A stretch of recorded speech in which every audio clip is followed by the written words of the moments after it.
Oh, hi there. Ollie Anderson here. You're listening to Creative Status. This is a podcast about using your creativity to improve your life, basically in all areas, because the creative process actually, it turns out, or at least that's what we're learning here on this podcast, is the process of becoming more whole within yourself. That just means that you basically make the unconscious conscious and accept everything that's going on inside of you so that you can get into the creative flow state and live a life that you actually want to live. That's the abridged version, but it's the main theme that keeps popping up. If you don't know, my name is Ollie Anderson and I'm a creative performance coach and author. I work with individuals and groups sometimes to help them tap into their creativity and to basically become more real. All of my work is about that, becoming real, testing our assumptions about ourselves, getting the self-limiting beliefs out of the way, making sure that we truly can live lives as human beings instead of just ideas of what it means to be human. Don't get me started on all that stuff. This particular podcast episode is an interview with a lady called Claude Larson. Claude is very real, very matter of fact. She seems to really understand the creative process, especially in terms of just getting things done, getting out of your head and just doing what you need to do in order to allow what needs to emerge to emerge. Basically, this conversation is about a lot of the myths around being an artist, around art itself, around what it means to engage in all those kinds of activities. So yeah, Claude, thank you to you for your time. Hopefully this is going to give you some insight. And if you're into doing creative things, maybe it'll help you get a fresh perspective here and there about what you're doing in the first place. If you want to work on any of this stuff, you can book a call with me on my website. Just go to ollieanderson.co.uk. We can talk about all this kind of thing. Really, I just want to hear people's stories these days. That's my main thing. And then see if I can help you to write the next chapter. That sounds very poetic, but anyway, it is what it is. Anyway, here's the interview, and I hope you enjoy it. Thanks for listening, and see you next Monday for another episode of Creative Status. Here we go. Oh, hi there, Claude. Thank you for joining me today on Creative Status. Based on our previous conversation, which covered a lot of ground, I think we're going to be talking quite deeply about some myths around the creative process and what it means to be an artist in itself. That's just purely speculation because we haven't got started. But before we do get started, would you like to introduce yourself, please, and tell us who you are, what you're all about, what you'd like to get from this conversation today? Sure. Hi, I'm Claude Larson, and I live in New Jersey in the United States. I am a primarily self-taught artist, and I give myself that title because I had a mind shift maybe 25 years ago where I was producing things, I was making things, I liked creating things, but when I decided I was going to be an artist and actually say, this is not my sewing room, this is my studio, this is not where I paint, this is my studio. I became an artist, which I know a lot of people don't want to put that title on themselves for whatever reason. But I kind of embraced it knowing that, whatever was going to happen, I wanted to elevate what I did. And I think that was the mindset shift, right? Like there are people who make crafts and they follow other people's directions and they produce similar things over and over and over again. But when you say, I'm going to be an artist, you're like, I am making one of a kind things. So I suppose the obvious question there becomes, what is your definition of an artist in the first place? So it sounds like it's not just somebody that's, doing technical things or they're doing crafty things. There is this higher level of elevation or something like that. But what exactly is the essence of an artist, would you say?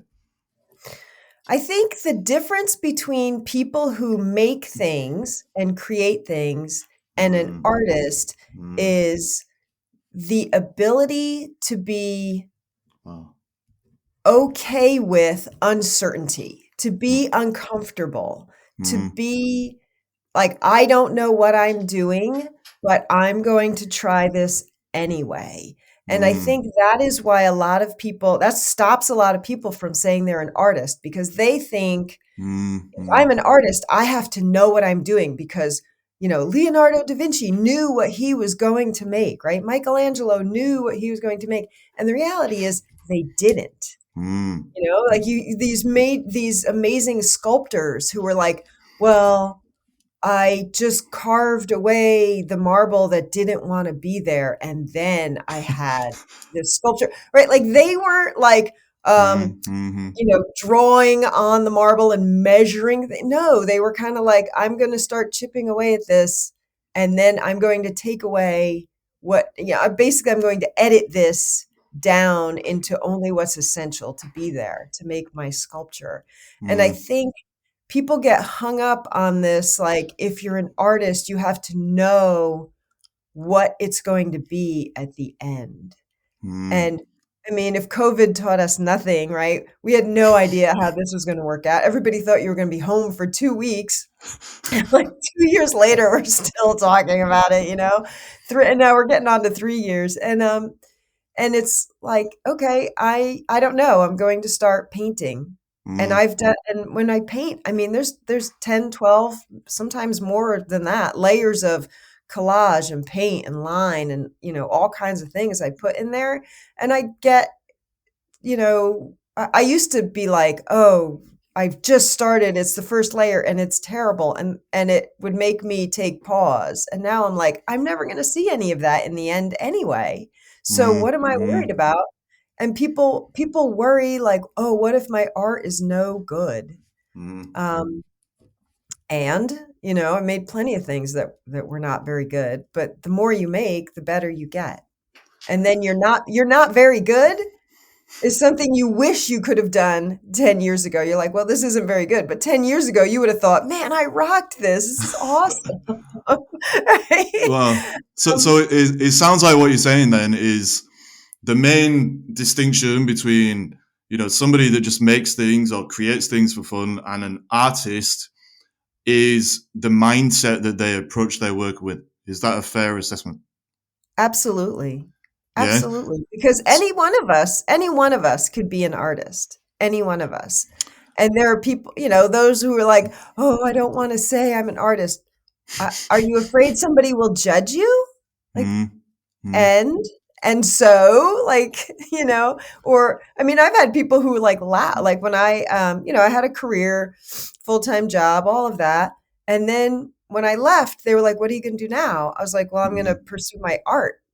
Like mm, I am mm. an artist. And like I had one woman, she like had to hold back her laugh. And I thought, like, okay, like Uh, it makes me so happy to go in my studio, and you don't get it. So mm, mm. that's cool, Yeah, yeah, yeah, yeah. like Like that you that judgment says more about them than it does you. That's how I always see that kind of thing. But there is kind of an interesting thing here where that word artist has become so loaded and so kind of polluted because of so many misconceptions that people have picked up about it. Because there are a bunch of people out there that want to be artists, but they approach it in the complete uh, I don't want to say wrong, but they approach it with a very unreal mindset where they try to be a tortured artist or a gifted artist or a insert adjective here artist, and that just causes a lot of people who are viewing them to think that art is something that it isn't, if that makes sense, because those kind of people, they're using art almost as an escape from the kind of process and the kind of mindset that you're talking about, I think. Yeah. You're absolutely right. I mean, one guy cuts off his ear and the rest of us have to torture ourselves. Like, Yeah, yeah, no, yeah. I'm good. I'm fine. I go in my studio. Sometimes I make things that I really like, and sometimes I'm like, wow, that's going to need a lot of work before I can get it somewhere. Or that was a great experiment. I'm going to chalk that up to, a learning experience and like get on with my Yeah, yeah, life. yeah. Like Yeah, the they think if they're not going to be Leonardo da Vinci, like they should never say that they're going to be an artist. And I think to myself, Leonardo da Vinci on his deathbed was like, oh, I don't want to die because I have so much left I want to Mhm, do. mhm, Right. And I yeah, think that's part of the artist mindset. What do you like? What do you want to do next? mhm, Right mhm, now I have two mhm, series going on and I'm thinking about them, but I also know that when I get to the point where I feel complete, I don't want to make another one in this series, in this color palette, in this style, in this mhm. process.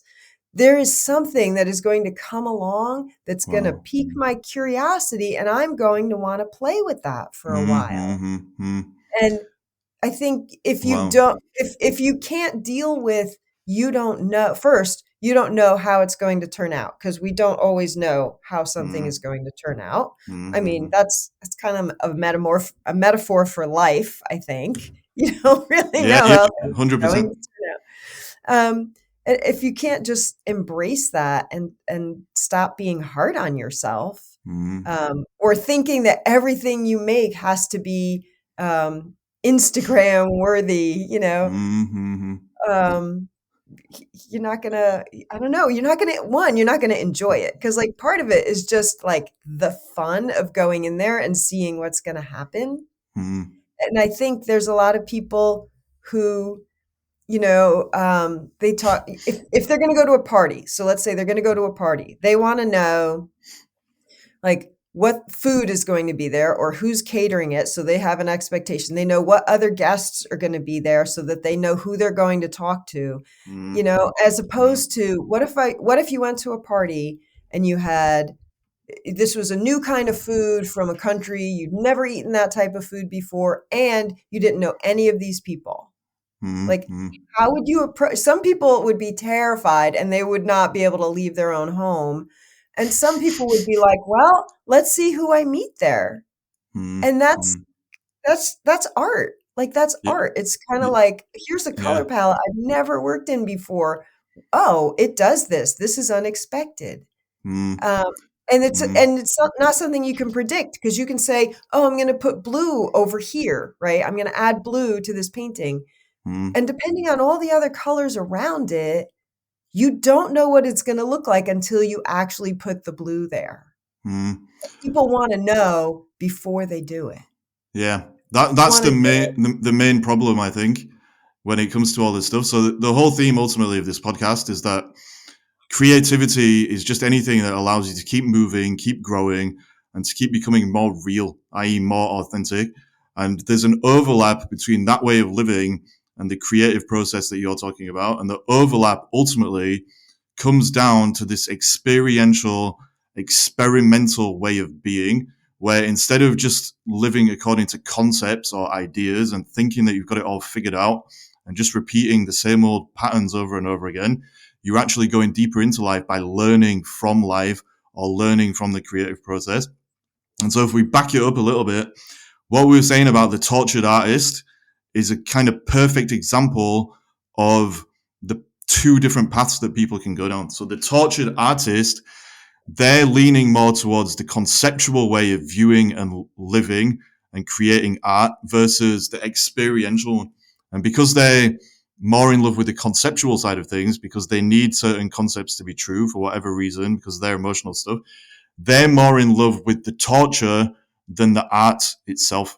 And if they were doing it in this other way, the real way, it would be more experiential and they'd be able to use the art as a way of overcoming whatever it is that's causing them to feel tortured in the first place. Does that make sense? So you can either just go into it with ideas, i.e., a map, or you can go into it with a desire to experience the actual territory, not just the map in your head. That's that's it. That's brilliant. I love that. And it's like going on a vacation to some place you've never been. Do Mm, you wanna know everything you're gonna do and have a schedule for when you get there, or do you just wanna enjoy it and have something, um, unexpected that was delightful happen? Like, mm, why not?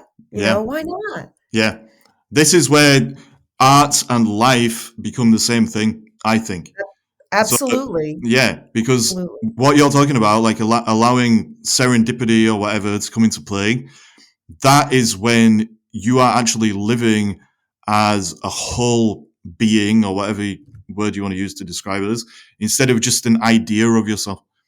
That's how I see it, right? So the And main, I think, as you're saying that, I think what stops people is again that fear of uncertainty. yeah, And you have to believe in yourself enough to say, and I think, people go out into the world and they go to their jobs and they go to, wherever they go. And when a problem arises, they solve it because they have the belief that they can solve their own problems. mm, But when they go to art and they say, but what if this painting is no good? Or what if I don't know how to use this particular tool mm, or medium or mm. whatever? It's like they don't trust they don't trust the play and Yeah, experimentation. And they might not yet believe that they have the ability to solve the problem that mm, might come up mm. while they're playing with Yeah, materials and learning. yeah, 100%. Like that's the main thing I believe that causes people to fear uncertainty and to not want to take risks. And there's always a risk involved in the creative process. The problem being that at some level they don't believe in themselves. So they think that some terrible thing is going to happen as part of the creative journey, whatever it is, some hypothetical thing they see in their heads. And they believe that when it does happen, all of their power and all of their capacity to make choices about, how to deal with things is going to leave them. An illusion that they kind of put in their own path before they even get started. And I Oh, sure. think, The yeah, self the self-fulfilling prophecy, yeah, right? yeah, exactly, yeah. What if my art is gonna suck? And then it does, and then you're like, "See, I knew this is how it's gonna turn Yeah, out." it's that. But Yeah. also as well, if they have that self-fulfilling prophecy or that mindset before they get started, not only do they fulfill creating something that's not as good as it could be, but a lot of the times they don't even get started. And so they just, they're procrastinating, they spend so much time in the preparation phase, whatever it is, because they've put Mhm. an obstacle to that path that we're talking about, the path of exploration and growth and all those things. And that's where you get that, like, imposter mindset. Like, what if Mm-hmm. I'm not good enough? Right? Well, what if I just procrastinate? Well, now I'm not actually even making art. So why am I calling myself an artist? And I'm not really an artist, but it's, this self-feeding cycle, because Mm-hmm. the loop they play in their head. Well, I'm not making art, so therefore I'm not an artist, but I can't make anything because I'm not good enough and it won't be good enough. But just go enjoy yourself. Like, really, it's Yeah, not, yeah. It's. um Do you think people like we're talking about the myth of the gifted artist, kind of, and all this stuff, but yes. actually, there's a lot of myths around art itself. Do you think people take art too seriously in I general? think, oh, for sure. And people who, there's the artist who takes it too seriously and then paralyzes themselves, and it's Mm-hmm. kinda like they will make more paint and there will be more canvases, or you can paint over this one, or there's always a trash bin. It's okay, and everything's gonna be okay, right? Like, I have never heard of an art emergency. Like, Mm-hmm. okay, maybe there's a theft Wow. of a painting. Okay, that's an emergency. But I mean, in my life, I don't have an art Yeah, yeah, emergency. yeah, If I yeah, don't get in my studio today, like, a giant hole in the earth does not open up and swallow me whole. And yeah. it's okay, but I get to the point where it Wow. is it is painful to not have time in my studio. Mm. Because now we've had holiday time, and the days are been a little disrupted, and now I'm just eager to get back Wow. into a regular process. It's actually more, I don't wanna say Mm. painful because that's a strong word, but it's more frustrating Yeah, to yeah, yeah. not be in my studio than it is to be in my studio. Like, I just wanna get down there. Yeah. Um, and even after a couple of, I mean, it hasn't been a couple weeks, it's been a couple days, but when you are away from it for a couple of weeks, it's like that Mm, muscle has a little atrophy and it mm, takes a little something to get back started. yeah. Wow. Like it's interesting because actually when you're in your studio, obviously, yeah, it might be hard to create the art, especially if you have to push through your own limits and all that kind of stuff we're talking about. But it's also hard, like you said, not to be in the studio doing that because actually that studio time that you have, that is your place or your practice to become more of who you are, to become more real. And so if you're not giving yourself that time, then you're just getting caught up in the world. I'm assuming anyway, you're getting caught up in the world and you're not really giving yourself the attention that you need to be able to express what you need to express. Something like that.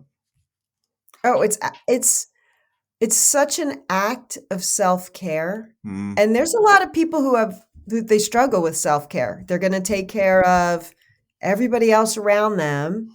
I've heard this so many times, by the time I'm done, making the meals, cleaning the house, doing the this, doing the that, by the time I'm done with all of the things that I have to do for everybody else, I don't have the time or energy.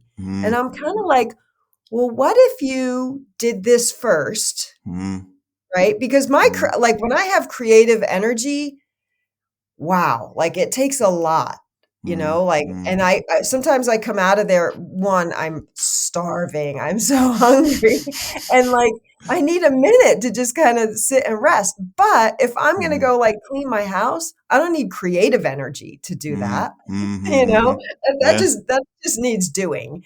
Mm, Um, and I think people yeah. don't they don't wanna prioritize it Yeah. because Yeah. similar to the woman who had to stifle a laugh in my face, like, if I said, I didn't get to, whatever, cleaning the bathroom, or I didn't get to, running that errand Mm, because I was creating art, mm, mm, people will view you and judge you as selfish. yeah.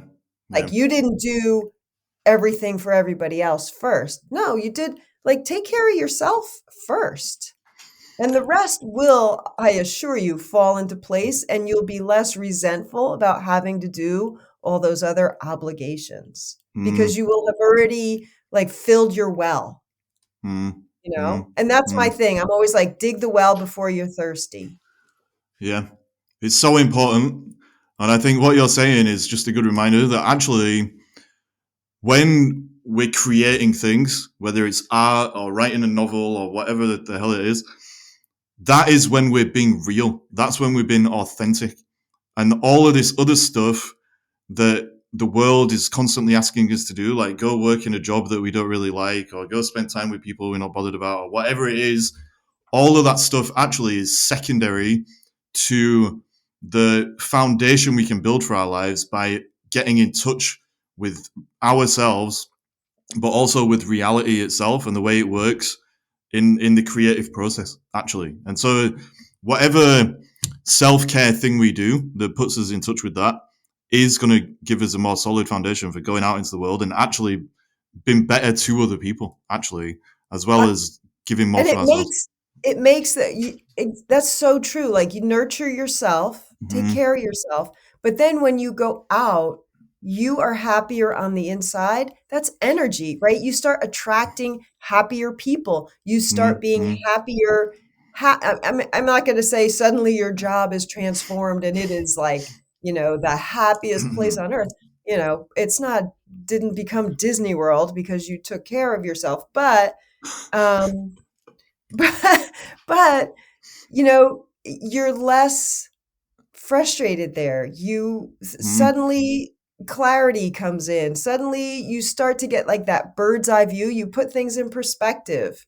Like mm-hmm, I am making a mountain out of a molehill because I am not taking care of myself. When I take care of myself, I am happier. I am more joyful. I am less stressed. And when a problem arises, I believe in myself mm-hmm, and then it either resolves more easily or at least I don't bring the frustration to it right at the start. It Mm, makes it just makes your life so much more fulfilling, mm, like day to day, moment to moment, mm. event to event. And the people, and it's funny because you talk about the people you can't be bothered about. Man, the more art I make, the more I curate who I spend time with, Yeah, yeah. you Because know? you've taken control of your life basically. You're not Absolutely. by by creating art and spending time in your studio, you're ultimately becoming more present. I think that fair to say. And There's you sorry, you can't be otherwise in your yeah, studio. yeah. And You so, know, and even if I have to be somewhere, like I have an appointment or I have an obligation, I have to be somewhere. If I go in my studio, I will set my phone alarm mm, to give me 15 minutes to get out of there and, you know, put a change if I need to change or, you know, whatever I need to do. I set the alarm so I don't have to think about time. I don't have to think about mm, mm, anything beyond what mm, is right there that I am engaged in, the energy I'm feeling, the materials I'm working with, the process.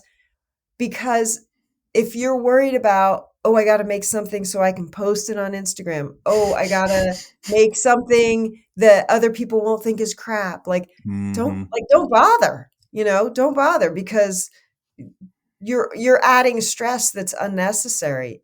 mm, It takes away the joy. The really mm, um I mean, when you look at paintings or you look at other people's artwork, you see their soul. mm.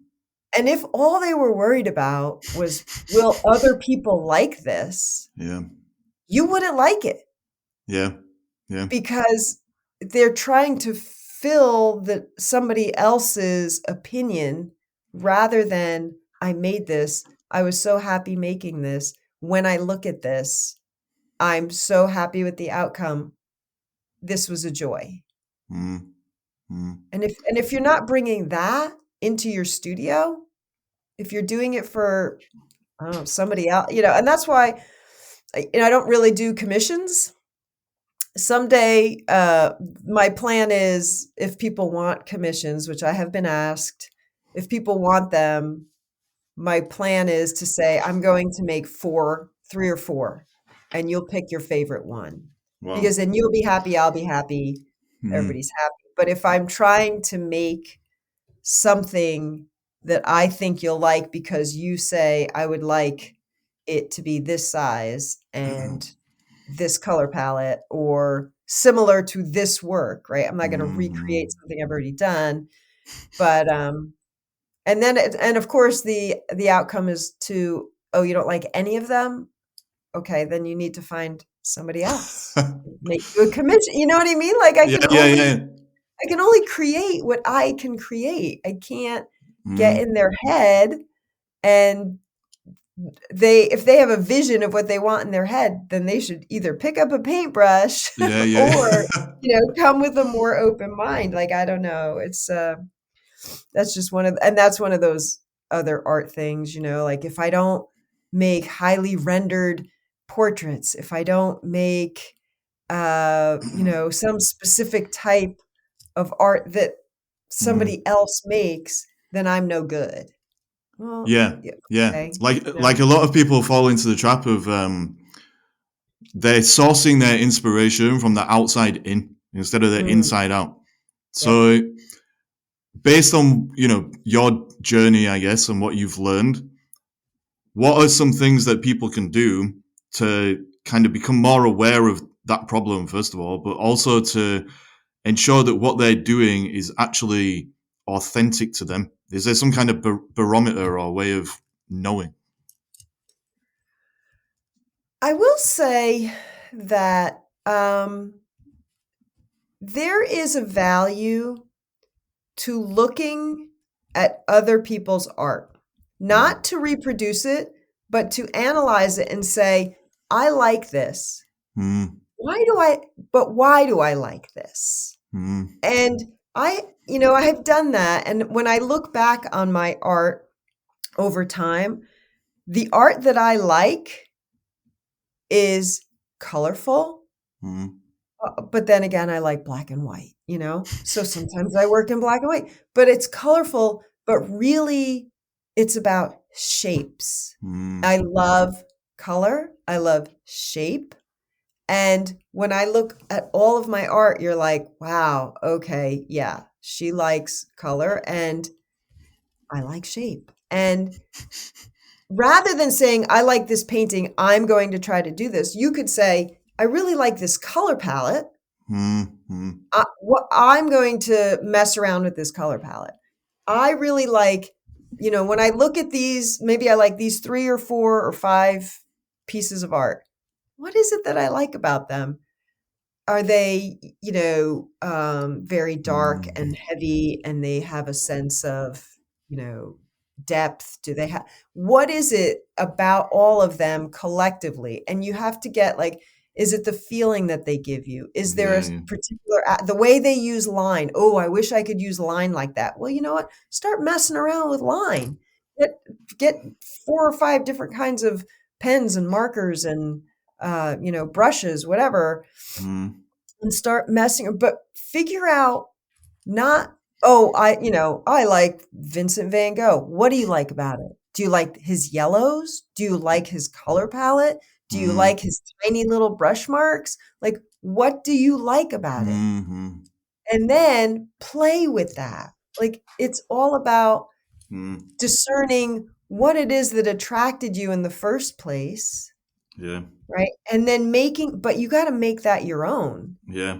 And there are times when people, something will happen, an event will happen in my life, or somebody will say something, and it'll just spark a curiosity in me. Mm, mm, And I'm like, oh, hmm. And sometimes I'll sort of type it into my phone, send it to myself as a message, just so that later, when I have the opportunity, I can post that on my studio design wall or, write that down at my cutting table, at my sewing table, at my painting table, like whatever it is, mm, because for whatever reason, that comment or that event or that thing that I saw or that conversation that I had will inspire something. mm, And that's, I mean, my recent series happened that way. I was having this conversation. I'm a Reiki master, so I work with energy healing mm, with clients. And when I am in a session, I am surrounded by spirit guides. Like I feel them. And many of my clients will say, it felt like there were 6 hands on me. And I'm like, yes, like I don't do this by myself. I invite them and they come and they help me and I don't tell them that until after the session because, we're going to make sure that it's like okay with the whole, but then at the end I go, this is the woo woo part that like, mm, because I present myself as like I'm a professional. This is, one of the jobs that I've done in my life. Um, but I had this whole conversation with a client about it, and she was like, "Sometimes I feel like there's somebody in the room with me," and I was like, "It could well be your spirit guide. You might want to just like sit, meditate, and like ask what their name is, or ask them to, show themselves, reveal themselves, do something, whatever." And I'm in the midst of a series, and I'm calling them sentinels because I feel like these are my spirit guides. They're just sort of coming out of me mm, into, I'm making them in collage. I'm also making them in fiber, and they're just arriving. And I mean, that comes from inside me. I just start mm, cutting, and I'm mm, sort of putting, and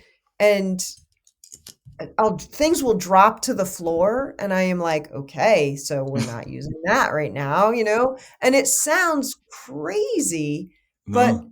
I feel like they're looking after me, not in Mm, a big brother kind of way, but in mm, a, you are loved, you are supported, you are cared for, you are protected, you are all of these things. We all have them. mm, You get quiet, you start to feel them.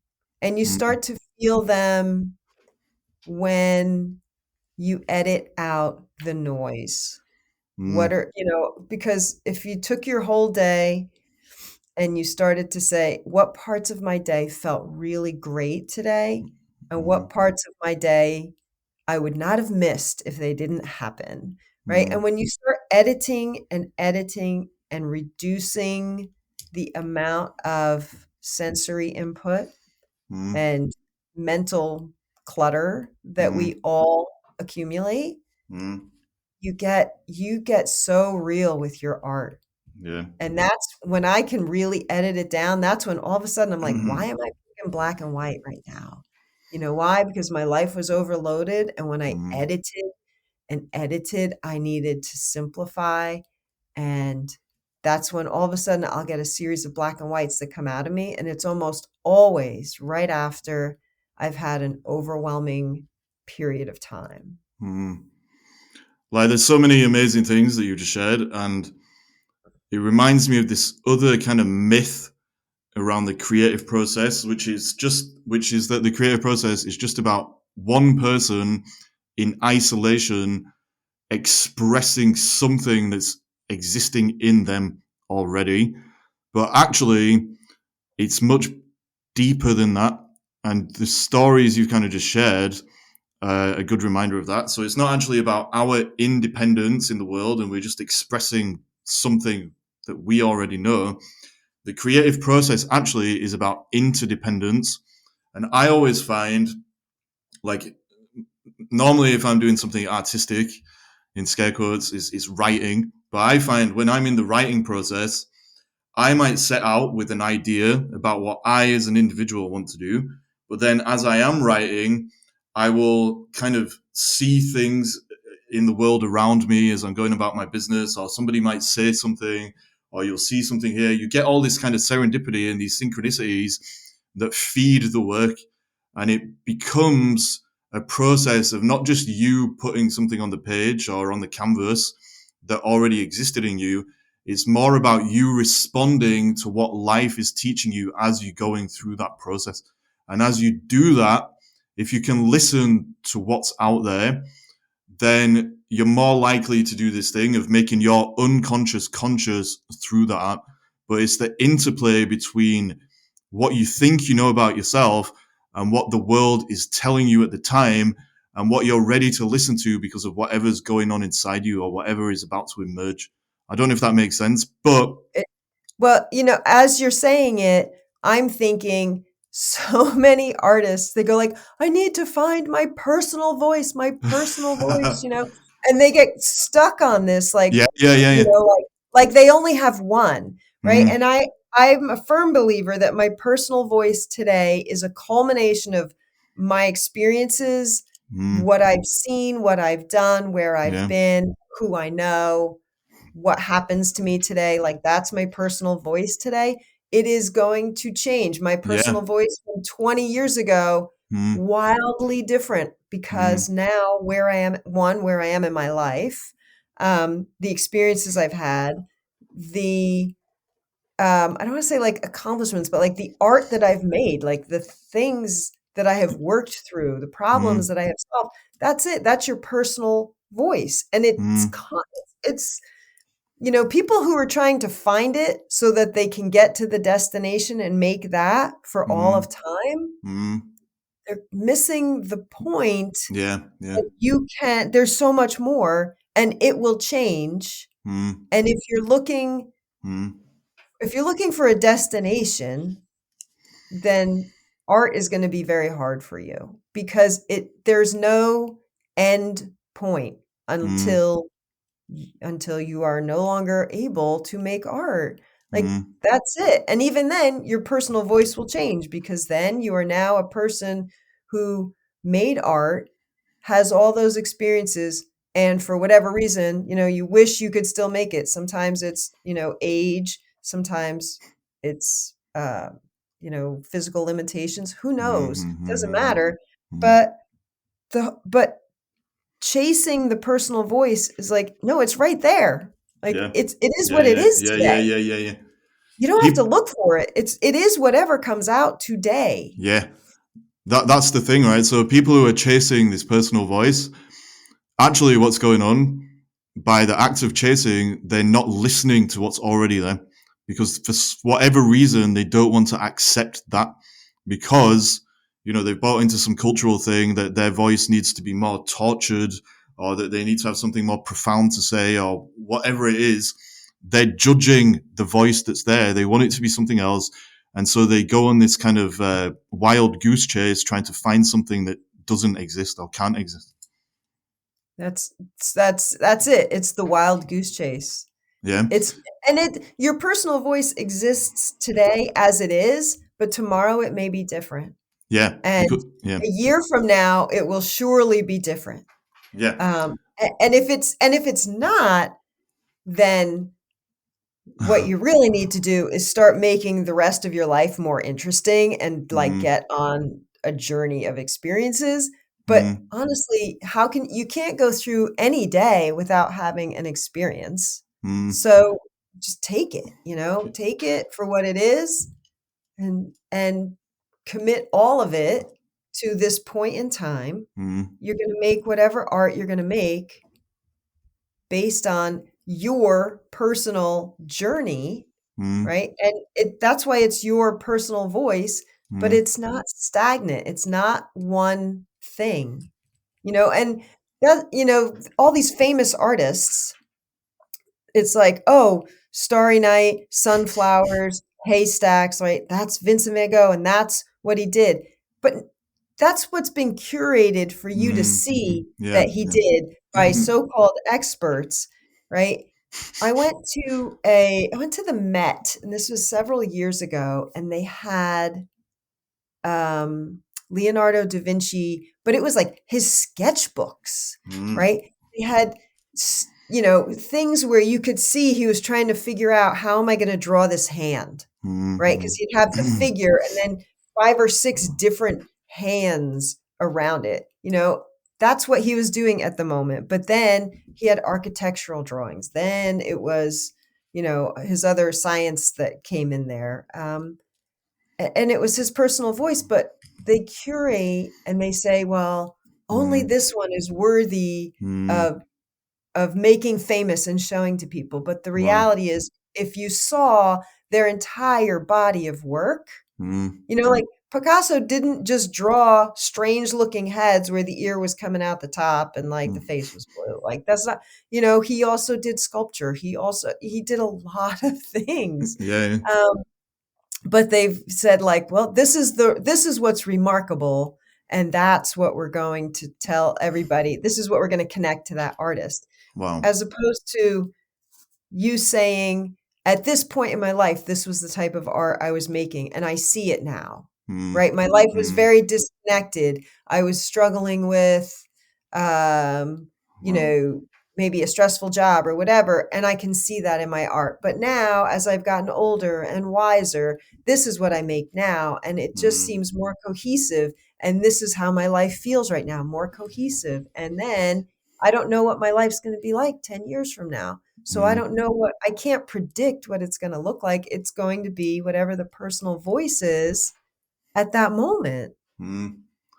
That's so powerful. And it's so true. Like our voice is a reflection of where we are right now, right? And if human beings are being real, then they will continuously evolve. They'll continuously grow. There'll be new things coming up, new things getting stripped away. And so the voice will keep changing. But I think probably because of the way that art is curated in museums and stuff, like you just said, it makes people believe, especially like if they're trying to be an artist or a writer or whatever it is, it makes them believe that they can only have one voice or one dominant voice that they express themselves with. And so everybody actually, well, not everybody, but a lot of people are trying to put themselves in a box, but actually by putting themselves in a box of the personal voice or whatever it is, they just end up removing themselves from the process of growth that will actually allow them to create something that is meaningful to them and hopefully by extension other people. And I think right there we circle back around. Oh, I found my personal voice and this is what I make. And they make it and they make it and they make it and they make it until they hate it. Yeah. And then guess what they do? They procrastinate. Yeah. It Yeah. goes right back to it. It's kind of like it just means you're done. You're Yeah. done with this. Move on Yeah. and go explore something else. And you're not going to know how it turns out. And you be okay with that. Yeah. How does identity feed into all this, do you think? Like the way that the artist identified? Um, well, you mean as far as I mean, I know some people who are afraid of calling themselves an artist. Yeah. Um, I suppose, sorry, there was a bit of a curveball, that question. But so what I was thinking is if somebody reaches the end of the line, they've just become so attached to a certain genre that they just keep making the same thing over and over again, basically, maybe a bit of variation here and there. But they ultimately become identified with a certain way of working. And so they can't see a way out of that particular medium or that particular genre, or whatever it is, because if they get out of that, then they actually lose themselves as they know themselves now. And so, yeah, here's what they lose. They lose the people who liked what they were making before. They'd wow. never lose them. They cannot lose themselves. If they Mm-hmm. say, I feel complete and I am moving on and I am going to go do something else, right? We've all done that in life. Yeah, yeah, yeah, yeah. This relationship is over. This job is over. This house, I no longer live there, right? We move on. Mm. And if you're done, you've made landscape paintings for 20 years and the thought of making another one just does not inspire you, Yeah, yeah, yeah, right? yeah. Then go do something else. It's still your personal voice. At that point, they are more attached to what will people think Yeah, if I yeah, completely change what I'm making, as opposed to, yeah. and I've said this, oh yeah, I used to work like that, but I don't work like that now. I work like this, Mm, right? mm, And mm, if you lined it up chronologically from where I started to where I am now, you'd see a progression, but then you'd also see, I think it's like in the evolutionary process where all of a sudden there's like this weird anomaly and like a major thing happens. It was like, and the dinosaurs became extinct, and like, and there's some of those leaps in there too, because then all of a mm, sudden, when I learned certain things about the properties of paint, it was like I completely abandoned one thing, and you're like, wow, this was a quantum leap. That happened here, mm, but then from there was a progression. And mm, if I were to change mediums, there'd probably be some backpedaling, because all of a sudden you're like, "Oh, I don't really know what this does, and it's not going to turn out so well until I get a handle on it." But then maybe there's a quantum leap. mm, Um, I think it's like any journey, some mm, parts go easy, some parts don't.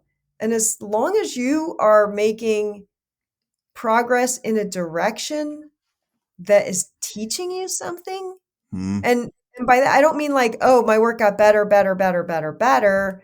It's I learned what to do with this. And then the yeah. next time I tried that same material, it was easier and you could see there was more freedom in the work. And then you Mm, could suddenly, once I really understood this, now I feel the joy, and you mm, can sense the emotion of joy in the piece mm, versus the hesitation because I don't really know what this is going to do and I'm mm, experimenting, and it's not all pretty, like that's for sure. But mm, mm, I don't you have to just like accept, yeah, people don't like to be wrong. People don't like to fail. Of course not. You'd rather mm, be right more often than you're wrong. mm, mm, But in art, if you're worried about being wrong or failing or not being famous, which, some of them didn't get famous until they were dead. So mm,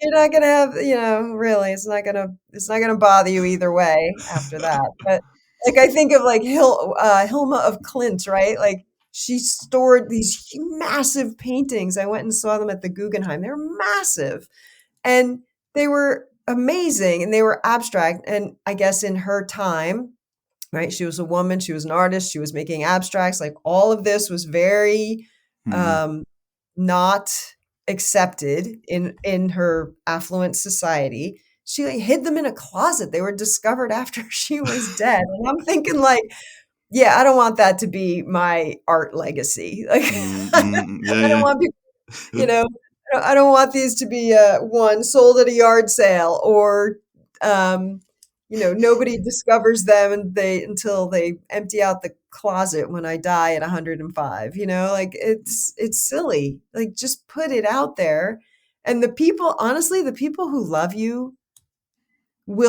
they will support you, especially if you're honest about it. Oh, I'm just learning how to paint, and so I made this. This was my first attempt. They're going to be like, "Oh, okay, good job. Like, good for you. Mm, Going to paint." mm. They're not going to be like, "Well, it's not the Mona Lisa." Okay, and well, that's already been painted, so why would I paint that?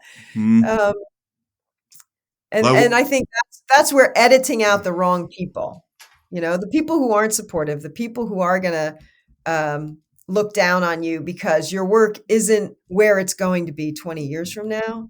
You yeah. got to edit those people. Don't one, maybe don't show them your work. Two, certainly don't ask for their opinion.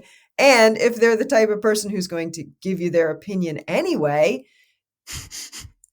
take it for what it's worth. Okay, an uneducated opinion. Thank you Yeah. very much. Like, have a nice day. Yeah, I don't know. I Wow. mean, it's easy to beat ourselves up and be hard on ourselves. Life's hard enough, right? There are enough people out there who are looking to judge and criticize. Mm, Don't surround yourself with those people. mm, Doesn't mm, It certainly doesn't help your artistic process. mm. I think it's like we said, it all feeds into itself. It's like a two-way street. So the more time you give yourself to do this practice of self-care or whatever we want to refer to it as, the artistic process, the more you understand yourself, the more you know what you have to offer, and the more you will be able to have real relationships with other people, which means that you'll be coming from a stronger foundation. So you'll keep the real ones around and you'll tell the other ones to GTFO, or at least just ignore them, so you can get on with this process of learning and growing and living the life that you need to live. And it's all ultimately rooted in the same mindset, which is that we're either learning or we're just trying to stay the same and to not really get anywhere. Yeah, and that's where I think the satisfaction comes. I mean, how many times have you done something, you've accomplished something, even on this podcast, right? You've done these things and you know, you click that button and you're like, "Wow, I did that." And you're super proud of yourself. Mm, And it wasn't the easy thing mm, that you're super proud of. You're like, "This is the thing that I toiled and struggled and I was uncertain and I solved problems and I did these things and man, I did that." mm, And I look mm, back on that even 20 years ago. The first thing I made, fairly awful, really, but I was like, "Wow, I did that." mm, And then the next mm, thing I made was still fairly awful. "Oh, I did that." Like this is totally different than what that was, but I made this too. mm, And you just kind of have to, I don't know, give yourself a little grace. Nobody starts out as an expert, mm, but but enjoy it. Like that's the thing, right? What how and why? Like what are you interested in painting? Are you interested in painting landscapes? Are you interested in doing portraits? Are you interested in doing abstracts? Are you interested in collecting trash off the beach and building amazing sculptures? Because I have seen people do that. It's like, mm, what interests you, right? mm, Why do you want to do that? Right? Is it I love to be out in nature and that's why I want to paint landscapes outside? And then how are you going to do it? Oh, am I going to use acrylic paint? Am I going to use oil paint? Am I going to use watercolor? Am I going to use charcoal and a pencil? What, why, and how? What do you want to do? But really, the important thing is why do you want to do it? mm, mm. Because if you don't have a why, like I want to be an artist and your why is like because I'll be famous, you can't really Yeah. control that. Sorry. That's the bad news. You can't really control that. But like, what do you want to do? Why do you want to do it? How are you going to get there? Mm. And if you And, can answer those three things, like go, mm, play, and enjoy yourself. yeah. And I think actually that word enjoy, or just joy in itself, that's kind of the ultimate feedback that you're doing the right thing, I think. I think if you're feeling that joy in the creative process, and it ultimately means that you're learning and you are growing. When we're growing in that way, there's always joy that comes with it. I find in my own life, and so if we're constantly hesitating and holding back and trying to be conceptual and just do things we already think we know, then actually the amount of joy in our lives will go, but also the quality of our work will diminish because it's stagnant. Like we said, we're not evolving and we're not flowing. Um, we've been talking a while. The time's gone quick, but have you got how would you sum up all this? So there's a lot of themes, a lot of threads. It's all kind of interrelated. But what's the main takeaway from this conversation? Would you say that you want to share with people? I think that there are a million things you could tell yourself to stop yourself from Mm, learning, from being happy, from finding mm, joy, from making art. There are all the reasons you're not good enough, you don't deserve it, you won't be good at this. I love this one. I can't draw a straight line. I say to people, if you want to draw a straight line, they make rulers. Like you should buy one. But like you could tell yourself a million things, but honestly, if you were to say to yourself, what would make me happy right now? Right? I have this time to myself and I want to go make something. What would make me happy to try right now? Because when mm, you are happy making art, it shows. I have mm, seen artists who are grumpy and who make the same thing over and over again because that's what's expected of them. They're mm, making it out of mm, obligation and mm, their work falls flat. mm, And when and then all of a sudden I'll see something and I'll say, oh, wow, that's from this artist. And, I know some of them and they go, yeah, I don't know, like I just got in a mood and just hit me and I just started doing this. And I'm like, this is great. wow. Like, do more of this. This Mm, feels joyful. This feels free. This I mm, feel positive energy from. And they're afraid because well, I'm known for this. Like, you know what? I don't expect that mm. on my deathbed and thereafter that people will be like, she only worked in this way. And so it's going to be one of those like, look, over the span of her life, she went from this to this to this to this to this. Here's this full body of her work, Mm, just like the full body of her life. mm, Like, let your art reflect your life, but make take care of yourself and make it something that makes you happy, mm. makes you happy. Wow. Because in the end, whether it sells or not, whether it hangs in a museum, it won't matter if you Mm, spent your life being tortured over it. mm. It's so powerful. It's so simple. But at the end of the day, art is a very personal thing, isn't it? But if we do it right, there's a chance it'll touch other people as well. But at the end, that doesn't really matter. What does matter is that it helps you to get where you need to be. And in Yeah. a way, it sounds a bit cheesy maybe, but in a way, you're already there. It's just allowing yourself to be there so you can do it and then do more of it. So, wow. Yeah, give yourself permission, right? Give yourself permission to be happy.